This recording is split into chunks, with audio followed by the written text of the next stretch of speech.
तीर कमानों ते गल जबानों निकले तो कदे वापस नहीं आउंदे। हमेशा दोस्तों सोच समझ के गल जिहड़ी आ वो करनी चाहिए। पर साडे इत्थे लोकां दी जिहड़ी फितरत आ वो इहो जी आ कि जदों गल हो जाती उदों बाद सोचते आ ते बाद च सोचण तो बाद तो फिर कोई फायदा नहीं रह जांदा गा।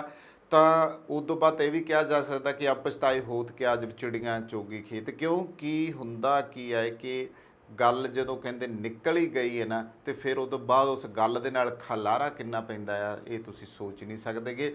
ਤੇ ਕਮਾਨੋਂ ਜਦੋਂ ਤੀਰ ਨਿਕਲਦਾ ਨਾ ਤੇ ਫਿਰ ਅਗਾਂਹ ਜਾ ਕੇ ਜਿੱਥੇ ਠੁੱਕਣਾ ਨਾ, ਇਹੀ ਹੁੰਦਾ ਸੀ ਨਾ ਪਹਿਲਾਂ ਜਦੋਂ ਤੀਰ ਅੰਦਾਜ਼ੀ ਕਰਦੇ ਸੀ ਲੋਕ, ਜਦੋਂ ਤੀਰ ਕਮਾਨ ਰੱਖਦੇ ਸੀਗੇ ਲੋਕ, ਤਾਂ ਉਦੋਂ ਇਹ ਸੀਗਾ ਕਿ ਜੇ ਕਮਾਨੋਂ ਨਿਕਲ ਗਿਆ ਤੀਰ ਉਦੋਂ ਤੱਕ ਹੀ ਆ ਤੀਰ, ਤੇ ਜਿਹੜਾ ਸਾਹਮਣੇ ਵਾਲਾ ਸੁਰੱਖਿਅਤ ਹੈ ਕਿ ਜਿੰਨਾ ਚਿਰ ਉਹ ਕਮਾਨੋਂ ਨਹੀਂ ਨਿਕਲਦੇ। ਜੇ ਕਮਾਨੋਂ ਨਿਕਲ ਗਿਆ ਤੇ ਤੁਸੀਂ ਦੱਸੋ ਉਹ ਤਾਂ ਜਿੱਥੇ ਜਾ ਕੇ ਵੱਜ ਗਿਆ ਤੇ ਫਿਰ ਉੱਥੇ ਤਾਂ ਤਬਾਹੀ ਲਿਆਊਗਾ ਹੀ ਲਿਆਊਗਾ।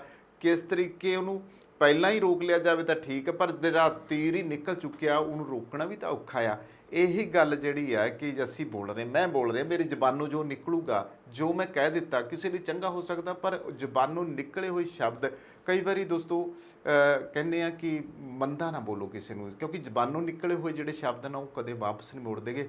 ਸਾਡੇ ਬਹੁਤ ਲੋਕਾਂ ਦੀ ਆਦਤ ਹੁੰਦੀ ਹੈ ਕਿ ਗੱਲਾਂ ਇਹੋ ਜਿਹੀਆਂ ਕਰਦੇ ਆ ਜਿਹੜੀਆਂ ਇੰਨੀਆਂ ਚੁੱਭਦੀਆਂ ਹੁੰਦੀਆਂ, ਕਈ ਵਾਰੀ ਕਿਸੇ ਦੇ ਸੀਨੇ ਜਿਹੜੇ ਆ ਉਹ ਸੱਲ ਪਾ ਦਿੰਦੀਆਂ, ਕਈ ਵਾਰੀ ਇਹੋ ਜਿਹਾ ਵਿੰਨ੍ਹਦੀਆਂ ਅਗਲੇ ਨੂੰ ਕਿ ਬੰਦਾ ਜਿਹੜਾ ਫਿਰ ਨਾ ਅੱਗੋਂ ਜਾਂ ਤਾਂ ਤੱਤਾ ਹੋ ਜਾਂਦਾ ਤੇ ਜਾਂ ਫਿਰ ਉਹ ਅਜਿਹਾ ਫਿਰਕਾਰਾ ਕਰਦਾ ਆ ਕਿ ਗੱਲ ਕਹਿੰਦੇ ਆ ਕਿ ਇਹ ਜ਼ੁਬਾਨ ਆ, ਇਹਨੂੰ ਸੰਭਾਲ ਕੇ ਬੋਲਣਾ ਸਿੱਖੋ। ਇਹ ਓਨਾ ਚਿਰ ਤੱਕ ਹੀ ਤੁਹਾਡੀ ਆ ਜਿੰਨਾ ਚਿਰ ਤੱਕ ਤੁਸੀਂ ਇਹਨੂੰ ਸੰਭਾਲ ਕੇ ਨਹੀਂ ਬੋਲਦੇ। ਜੇ ਸੰਭਾਲ ਕੇ ਨਹੀਂ ਬੋਲਿਆ, ਮੰਨ ਕੇ ਚੱਲੋ ਵੀ ਇਸ ਜ਼ੁਬਾਨ ਦੇ ਜ਼ਰੀਏ ਤੁਸੀਂ ਕਿਸੇ ਨੂੰ ਮਾੜਾ ਸ਼ਬਦ ਕਹਿਤਾ, ਮਾੜੀ ਗੱਲ ਕਹਿਤੀ, ਗਾਲ ਕੱਢਤੀ। ਆਮ ਸਾਡੇ ਤਾਂ ਪੰਜਾਬੀਆਂ ਦੀ ਫਿਤਰਤ ਹੈ, ਗਾਲ ਕੱਢੇ ਬਿਨਾਂ ਤਾਂ ਗੱਲ ਨਹੀਂ ਕਰਦੇ। ਇਹਨਾਂ ਨੇ ਹੁਣ ਸਟੇਟਸ ਬਣਾ ਲਿਆ ਕਿ ਬਈ ਗਾਲ ਜਿਹੜੀ ਆ ਉਹ ਕੱਢਣੀ ਹੈ, ਤੇ ਗਾਲ ਦੇ ਵਿੱਚ ਭਾਵੇਂ ਮਾਂ ਧੀ ਭੈਣ ਜੋ ਆਉਂਦਾ ਸਭ ਚੱਕੀ ਆਉਂਦੇ ਹੈਗੇ ਆ। ਕੋਈ ਸ਼ਰਮ ਹਜਾ ਨਹੀਂ, ਕਹਿੰਦੇ ਹਜਾ ਹੁੰਦੀ ਹੈ, ਤਹਿਜ਼ੀਬ ਹੁੰਦੀ ਹੈ, ਤਹਿਜ਼ੀਬਾਂ ਅਸੀਂ ਭੁੱਲ ਗਏ ਹਾਂ।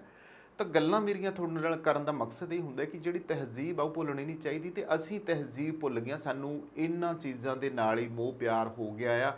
ਔਰ ਸਟੇਟਸ ਹੋਣਾ ਚਾਹੀਦਾ ਚੰਗੀਆਂ ਚੀਜ਼ਾਂ ਦਾ, ਮਾੜੀ ਚੀਜ਼ ਸਟੇਟਸ ਨਹੀਂ ਹੁੰਦੀਗੀ। ਔਰ ਸਾਡੇ ਤਾਂ ਇਹ ਸਿੰਬਲ ਬਣਾ ਲਿਆ ਕਿ ਨਹੀਂ ਜੀ ਪੰਜਾਬੀ ਤਾਂ ਗਾਲ ਬਿਨਾਂ ਗੱਲ ਨਹੀਂ ਕਰਦੇ। ਔਰ ਇਹ ਹੈਗਾ ਪੂਰੇ ਮੁਲਕ ਵਿੱਚ, ਅਸੀਂ ਬੜੀ ਵਾਰੀ ਦੇਖਦੇ ਹਾਂ। ਕਈ ਵਾਰੀ ਅਸੀਂ ਫਿਲਮਾਂ ਦੇਖ ਰਹੇ ਹੁੰਦੇ ਨਾ, ਤੇ ਪੰਜਾਬੀ ਦਾ ਕੋਈ ਕਰੈਕਟਰ ਵਿੱਚ ਦਿਖਾਉਣਾ ਹੁੰਦਾ ਨਾ ਉਹਨਾਂ ਨੇ, ਤੇ ਉਹਦੇ ਮੂੰਹ 'ਚੋਂ ਗਾਲ ਕਢਾਈ ਹੁੰਦੀ ਆ, ਹੈ ਨਾ। ਇਹ ਬੜਾ ਅਜੀਬ ਲੱਗਦਾ। ਇਸ ਕਰਕੇ ਚਲੋ ਗੱਲ ਇਹ ਹੈ ਕਿ ਜ਼ਬਾਨੋਂ ਜਿਹੜੇ ਕਹਿੰਦੇ ਨੇ ਸ਼ਬਦ ਨਿਕਲ ਜਾਂਦੇ ਨਾ, ਉਹ ਫਿਰ ਕਈ ਵਾਰੀ ਪਵਾੜਾ ਖੜਾ ਕਰਦੇ ਨੇ। ਕਈ ਵਾਰੀ ਤਾਂ ਇਹ ਹੁੰਦਾ ਕਿ ਦੋ ਧਿਰਾਂ ਆ ਆਪਸ ਵਿੱਚ, ਉਹਨਾਂ ਨੇ ਕੋਈ ਗੱਲ ਕੀਤੀ ਗਈ ਹੈ, ਤਾਂ ਇੱਕ ਤੀਸਰੇ ਬੰਦੇ ਨੂੰ ਪਤਾ ਹੁੰਦਾ ਤੇ ਉਹ ਜਾ ਕੇ ਇੱਕ ਧਿਰ ਦੀ ਗੱਲ ਦੂਜੀ ਧਿਰ ਦੇ ਕੋਲੇ ਇਸ ਤਰੀਕੇ ਨਾਲ ਸੁਣਾਉਂਦਾ ਆ।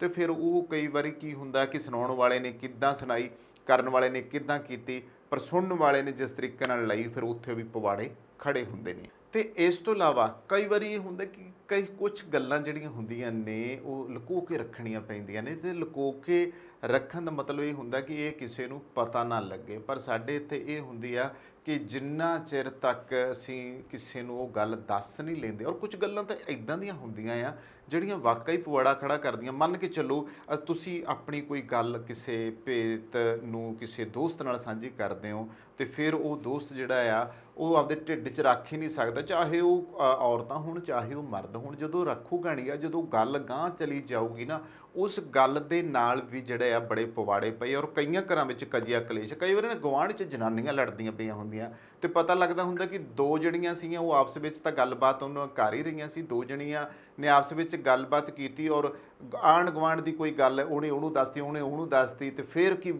ਹੋਇਆ, ਪਿਆ ਬਖੇੜਾ ਇਹ ਪਿਆ ਵੀ। ਫਿਰ ਉਹ ਜਿਹੜੀ ਤੀਸਰੀ ਧਿਰ ਆ ਜਿਨ੍ਹਾਂ ਨਾਲ ਉਹਨਾਂ ਦੋਵਾਂ ਦੀ ਨਹੀਂ ਬਣਦੀ ਸੀ, ਉਹਨਾਂ 'ਚ ਇੱਕ ਜਣੀ ਦੀ ਉਹਨਾਂ ਨਾਲ ਕਿਤੇ ਗੱਲਬਾਤ ਹੋਈ, ਤੇ ਉਹਨੇ ਦੱਸਤਾ ਵੀ ਆਹ ਤੇਰੇ ਲਈ ਆਹ ਕੁਛ ਕਰਦੀ ਸੀ। ਫਿਰ ਉਹ ਕਜੀਆ ਜਿਹੜਾ ਆ ਅਜਿਹਾ ਪਿਆ ਕਿ ਫਿਰ ਉਹ ਗੱਲ ਛਿੱਤਰੋ ਛਿੱਤਰੀ ਹੋਣ ਤੱਕ ਗਈ ਆ। ਅਜਿਹਾ ਸਾਡੇ ਨਾਲ ਆਮ ਹੁੰਦਾ ਸਮਾਜ ਦੇ ਵਿੱਚ। ਇਸੇ ਤਰ੍ਹਾਂ ਤੁਹਾਡੇ ਮੂੰਹੋਂ ਵੀ ਕਈ ਵਾਰੀ ਨਾ ਕੋਈ ਗੱਲ ਅਜਿਹੀ ਨਿਕਲ ਗਈ ਹੋਊਗੀ ਜਿਸ ਦੇ ਉੱਤੇ ਤੁਹਾਨੂੰ ਬਾਅਦ 'ਚ ਮਾफ़ੀ ਮੰਗਣੀ ਪਈ ਹੋਣੀ।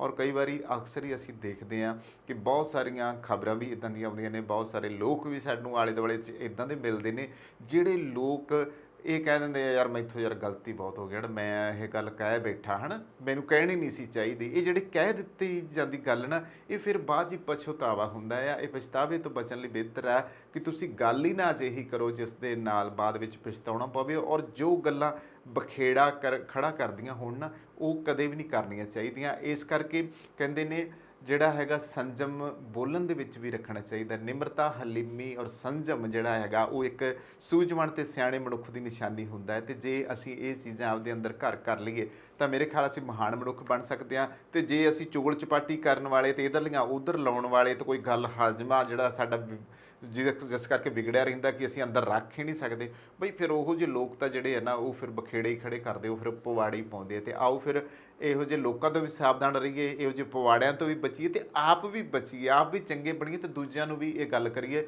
ਜਿਵੇਂ ਕਿ ਹੁਣ ਮੈਂ ਤੁਹਾਡੇ ਸਾਹਮਣੇ ਜੇ ਇਹ ਗੱਲਾਂ ਕਰਦਾ ਪਿਆ ਤੇ ਜ਼ਾਹਿਰ ਹੈ ਕਿ ਤੁਸੀਂ ਮੇਰੀਆਂ ਗੱਲਾਂ ਨੂੰ ਪ੍ਰਵਾਨ ਕਰੋਗੇ ਔਰ ਆਪਣੀ ਜਿਹੜੀ ਆਦਤ ਇੱਦਾਂ ਦੀ ਬਣਾਈ ਹੋਈ ਆ ਉਸ ਨੂੰ ਵੀ ਤਿਆਗੋਗੇ। ਆਓ ਸੋਹਣਾ ਸਮਾਜ ਸਿਰਜੀਏ, ਲੋਕਾਂ ਨਾਲ ਮੋਹ ਮੁਹੱਬਤਾਂ ਬਣਾਈਏ। ਦੋਸਤੋ, ਜ਼ਿੰਦਗੀ ਬੜੀ ਛੋਟੀ ਜੀ ਆ, ਪਿਆਰ ਮੁਹੱਬਤ ਸਭ ਤੋਂ ਜ਼ਿਆਦਾ ਚੰਗੀ ਚੀਜ਼ ਆ। ਇਸ ਲਈ ਤਾਂ ਮੈਂ ਫਿਰ ਕਹੂੰਗਾ ਕਿ ਤੀਰ ਕਮਾਨੋਂ ਤੇ ਗੱਲ ਜੇ ਜ਼ਬਾਨੋਂ ਨਿਕਲੇ ਤਾਂ ਪਵਾੜੇ ਖੜੇ ਕਰਦੇ ਨੇ। ਆਓ ਫਿਰ ਇਸ ਤੋਂ ਬਚੀਏ। ਸੋ ਧੰਨਵਾਦ।